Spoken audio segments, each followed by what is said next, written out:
Hey everybody, my name is Jen and this is Jen Geigley Knits and welcome to day 18 of Vlogmas. How are we this far into the month? I have no idea. It doesn't feel like Wednesday. Christmas and Hanukkah are 1 week away as of today. That's like next Wednesday. Isn't that bananas? I don't know how that's possible. So I am excited to report that I have some new stockings. They're still not all done, but I have a really beautiful pile of stockings and I love them. And I'm averaging 2 stockings per day, which is great. I don't know why I thought I could do all of them in one night or one afternoon. That is not happening, but it's okay. A couple a day, I'm totally gonna get them done in time. My goal now is 9 stockings and I have 5. Is that right? Do I have 6? 1, 2, 3, I have 5. Here are my new ones. I have a blue dot stocking, which I love, with a little partial banana loop from the banana fabric. And lining from my one pillow that's sitting back there that looks like this. And so that is a really fun stocking addition. This one is Lotus's stocking that she picked the fabric, and it has the opposite lining from the same piece of fabric. It's just there's like stripes of different colors.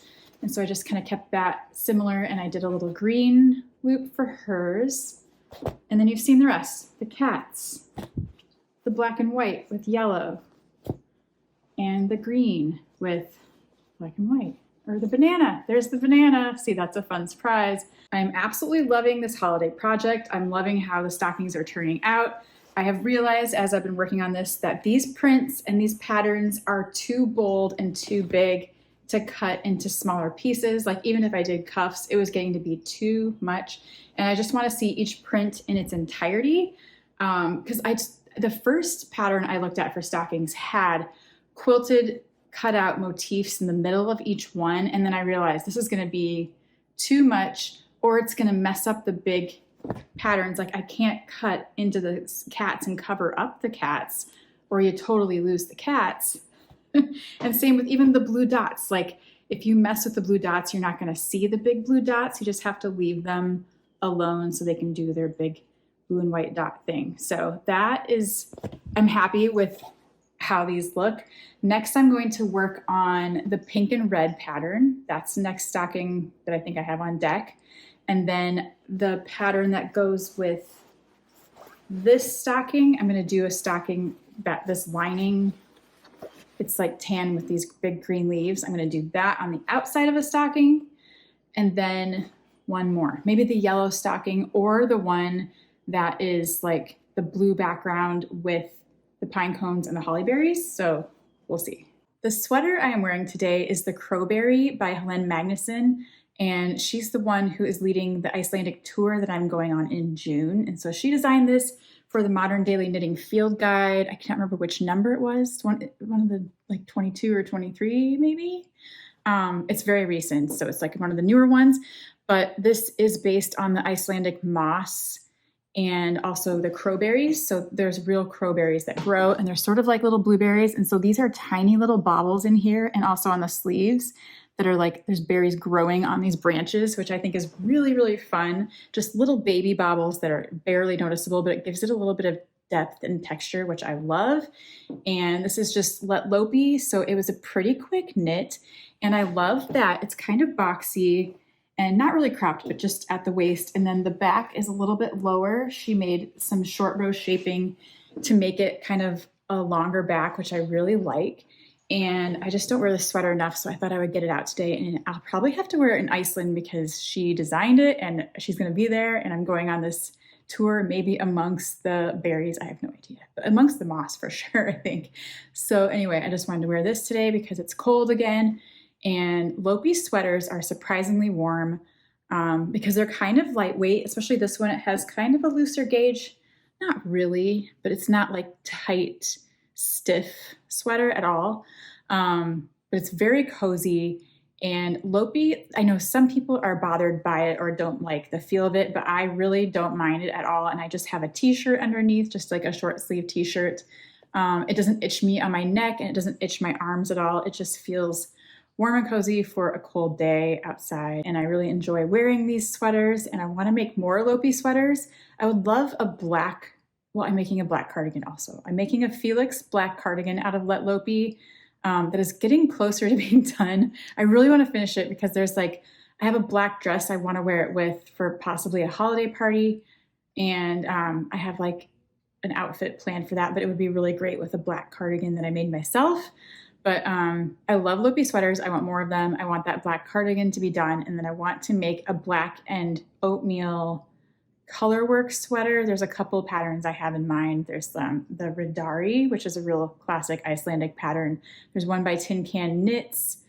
I have a few on a list. And then I have yarn to make one that's like blue, like a bright, vivid blue with a turquoise and a navy and a white.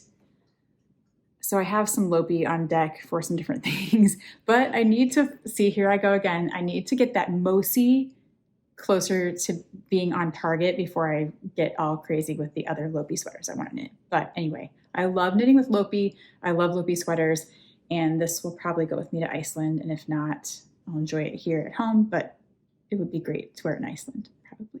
Also, speaking of Iceland, I've had Iceland on my brain lately just because I kind of go in spurts where I have a list of things I need to get for this trip, and mostly like hiking gear and that kind of stuff, outdoor stuff. But I also would love to hear from anyone who has been to Iceland. I'm going in June, and it is the time of year where the sun doesn't set except for like a couple hours each evening. But give me your Iceland tips, tricks, advice, anything if you've been there, and especially if you've been on a Helen Magnuson knitting tour. I want to hear all about it. I want to know everything. I want to know what I should be bringing. Like packing is the one thing I think about kind of all the time. Like, what do I need? But yeah, she has a really good list of like the hiking things we need. And we're also going to be doing some knitting projects. So we have to bring certain needles with us. I have that stuff figured out, but the rest, like, I've added a day on each end of the trip where I can kind of do whatever I want. And I need to know what I should be doing, what I should be looking at.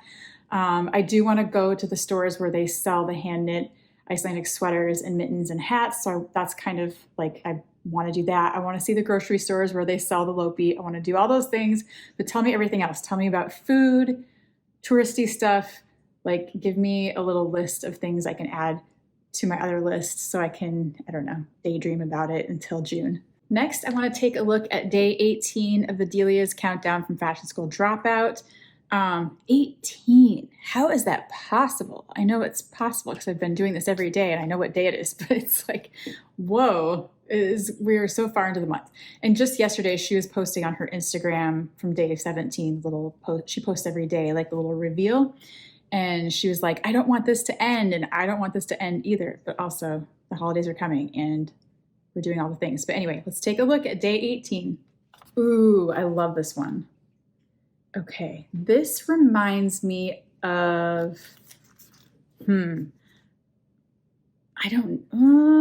this reminds me of kind of like some stripy t-shirts I had. I had like fitted baby t-shirts that would have like sometimes a little logo here of what, I don't even remember what, but like little tiny striped t-shirts, or sometimes they had a collar and 2 buttons.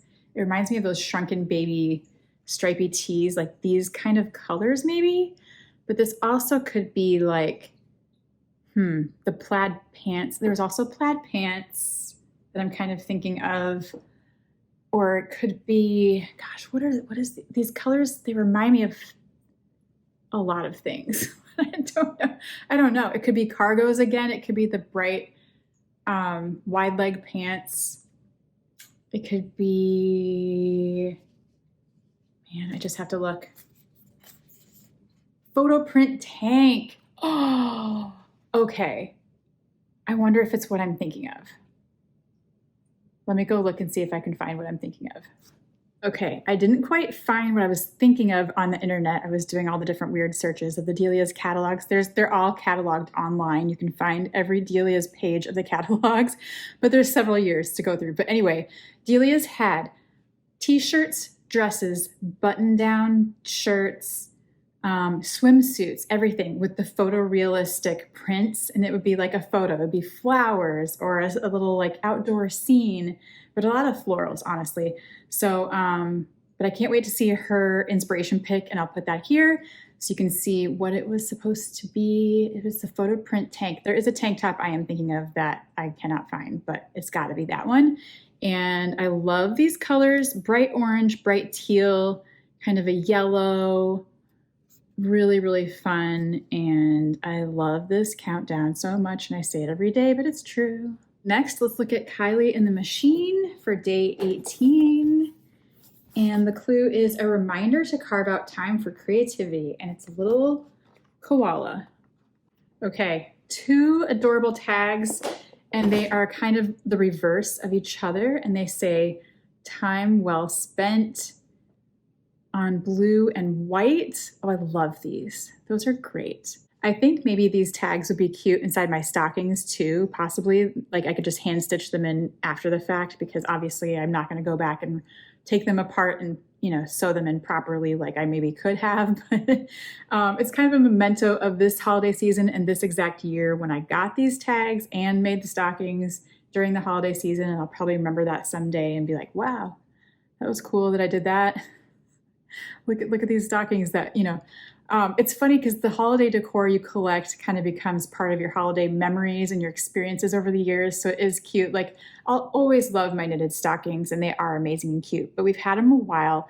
Some of them need to be touched up, and like the stitches are coming loose a little bit around the toes and heels where I maybe didn't secure them tightly, or they just get stretched out, but they're beautiful.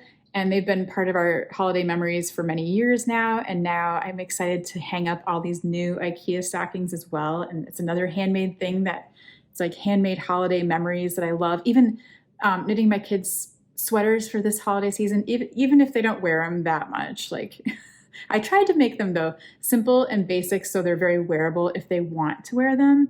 But it's all part of like, you know, my mom made this, or I don't know if they'll think of it that way, but I kind of hope so.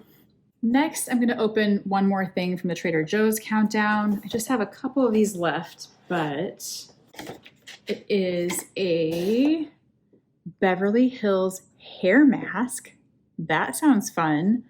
For deep conditioning, use after shampooing. Leave in wet hair for 10 minutes to allow the mask to condition and soften your hair. Rinse, dry, and style as desired. That's super fun, and I will totally do that over break. Because my hair gets dry. I think everybody's does in the winter, so that will be fun to try.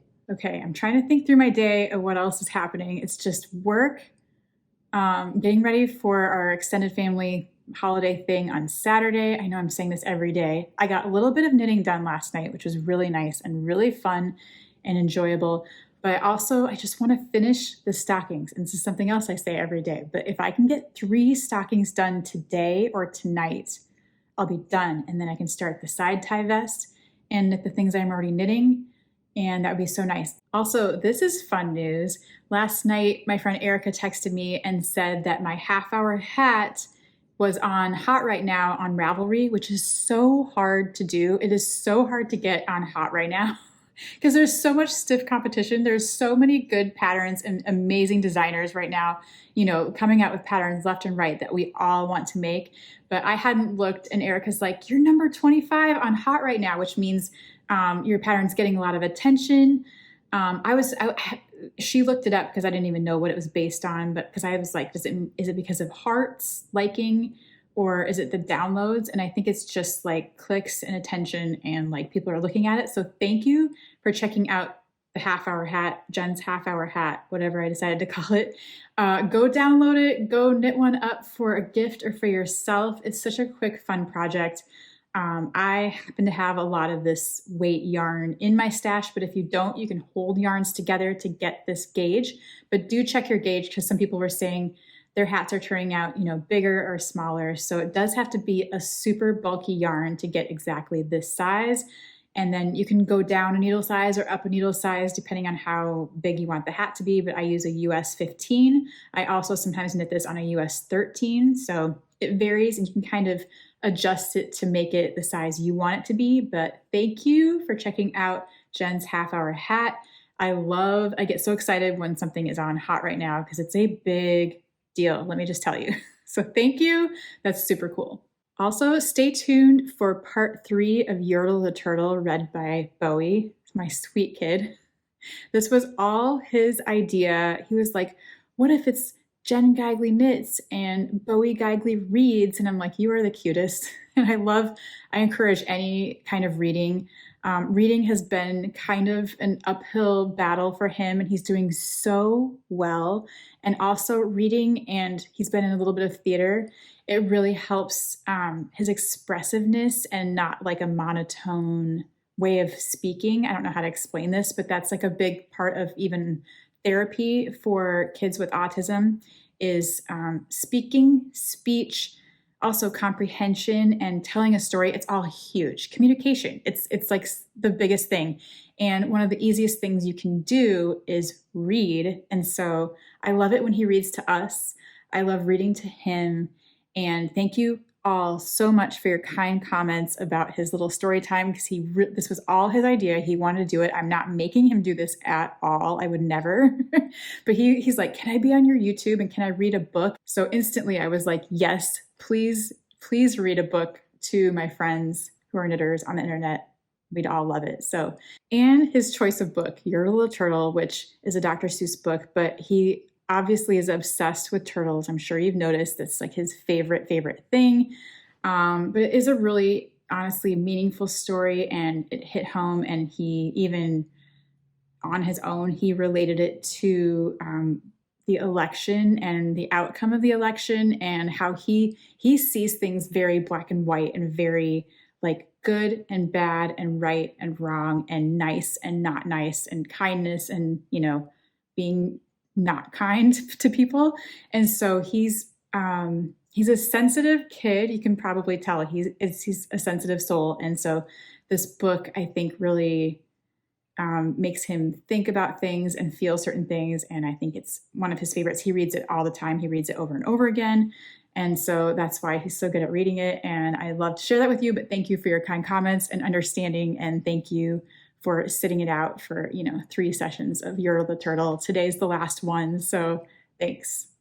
Merry Christmas, my friends. So I've been wondering if I can read this turtley story called Yertle the Turtle by Dr. Seuss. But while he was shouting, he saw with surprise that the moon of the evening was starting to rise up over his head in the darkening skies. What's that? Snorted Yertle. Say, what is that thing that dares to be higher than Yertle the King? I shall not allow it. I'll go higher still. I'll build my throne higher, and I can, and I will. I'll call some more turtles. I'll stack them to heaven. I need about 5,607.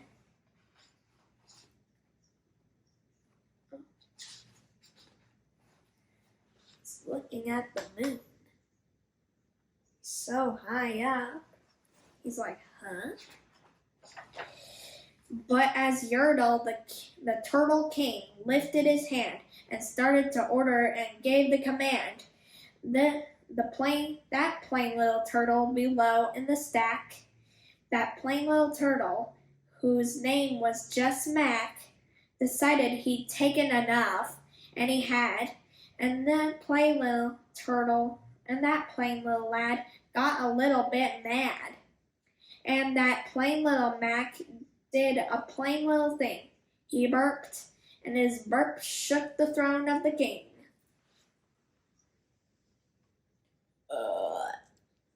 Burp.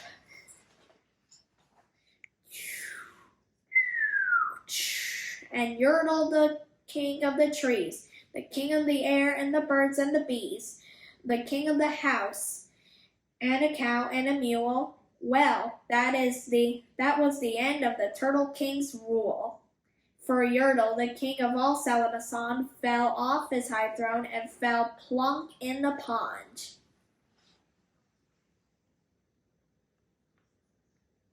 Look at him fell into the pond. And today, the great Yertle, that marvelous he, is king of the mud. That is all he could see. And the turtles, of course, all the turtles are free, as turtles and maybe all creatures should be. The end. That's the part of the story of Yertle the Turtle. Thanks a lot, my holiday friends, for listening to the story of Yertle the Turtle. Have a turtley day. Bye. I'm trying to think of what else I have today. I feel like I'm missing something or forgetting to talk about something, but I cannot think of what that is. But really, I just want to go make stockings and knit things and, do the work I have to do, but do fun things too. But also, okay, I was going to talk about this. So this past year, I kind of started last Vlogmas. Last Vlogmas, I made a video every day in December. And Vlogmas, if you don't know, is almost like a boot camp for YouTube people because it's hard. But it gives you like this consistency and like you can make a video, in 5 minutes, or you can fit one in 10 minutes here and there and whatever. Because I try not to have like a whole bunch of people in the room with me. I also don't want to bug them when everybody's hanging out here. I don't want to be like, everybody, leave me alone so I can do my video. I don't want to disrupt our life. But anyway, it gets you better at making videos because it is something I have definitely worked on over the years. I never thought I would do this ever.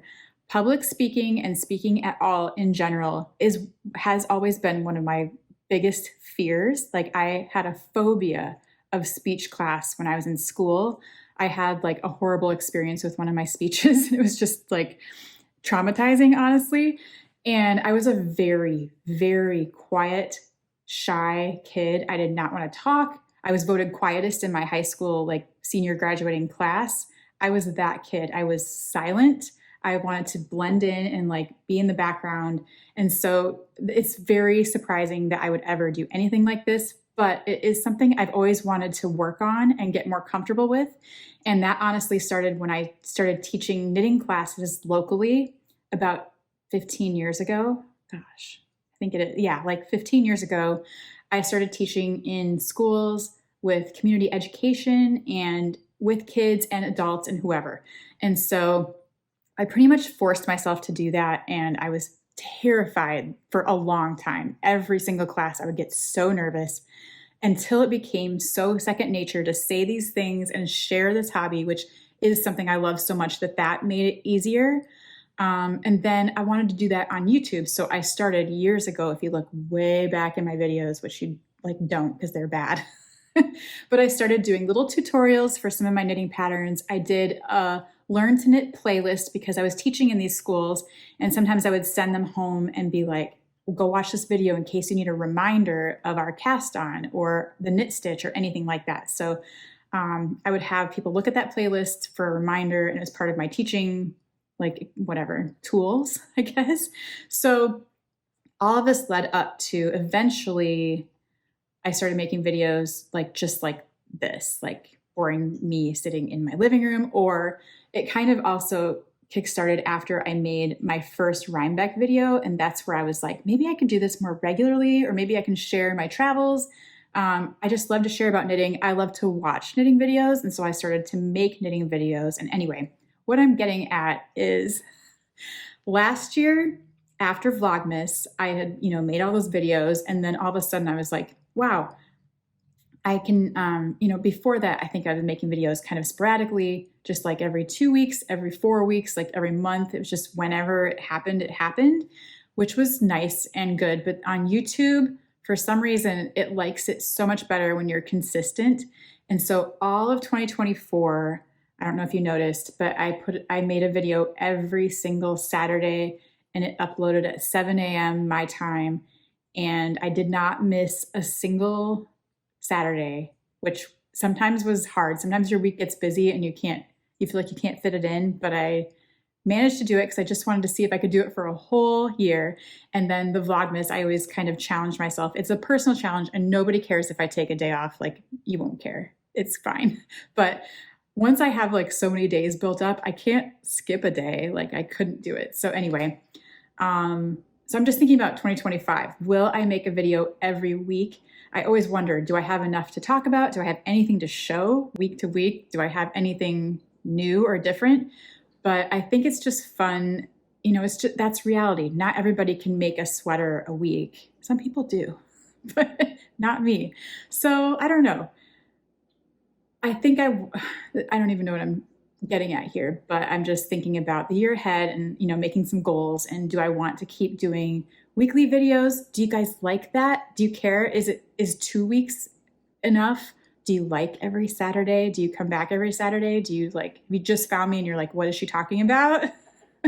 Anyway, I'm just thinking about that. So if you have any feedback, let me know. If it's once a month and you like that, great. Tell me that.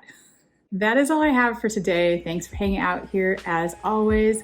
Thank you for all your kind, amazing comments. I love reading them. Thank you for taking the time to do that. Please like and subscribe if you would like to. And I'm gonna go knit or sew or do holiday preparations or something. And I'll be back tomorrow. So see you then. Bye.